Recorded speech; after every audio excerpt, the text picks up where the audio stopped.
مئات من مقاتلي المحاكم الإسلامية المهزومة نهاية العام الماضي يتحصنون في هذه الغابات الواقعة جنوب الصومال، سيرا على الأقدام لمسافات طويلة وتنقلا من غابة إلى أخرى بهذه الطريقة مهمة شبه يومية، صورة قد تنسيهم جزءا من آثار الهزيمة التي لحقت بهم وأرغمتهم على هذا الواقع الذي يعيشونه اليوم، واقع لم يسمح لهم حتى بالكشف عن وجوههم خوفا من التعرف عليهم إنهم عادوا إلى المدن بدون أسلحة. سنحرر أرض الصومال من بعد الذل ويوسف، من بعد الذل ويوسف.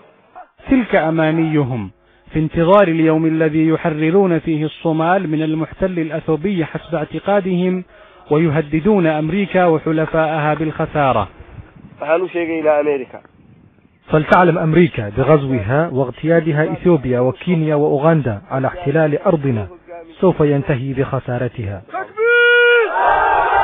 يقولون لا خوف هنا من جنود يصلون بأقدامهم إلى هذه الأدغال، ولا خوف أيضا من دبابات لا تستطيع مهاجمتهم، الخوف فقط من الطائرات الحربية التي تستطيع قصف مواقعهم.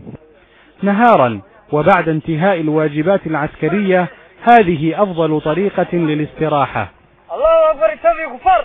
المتحصنون ليسوا صوماليين فقط، بل من بينهم هذا الأمريكي الذي يقول إنه سمع دعوة الجهاد من أرض الصومال وهو خارج أمريكا. على المسلمين في أمريكا أن يتدبروا في الحالة الصومالية، فبعد 15 عاما من الفوضى وعندما حاول إخوانكم إعادة الأمن والاستقرار قامت الحكومة الأمريكية بدعم لوردات الحرب. فأبو منصور ليس مقاتلا فحسب، بل هو مدرب عسكري لمقاتلي المحاكم. هو الآن يحاول تفجير قنبلة كبيرة في لحظة تدريب، وليس للهجوم هذه المرة. انتظر غروب الشمس بعد أن جهز كل شيء. فهد ياسين، الجزيرة، جنوب الصومال.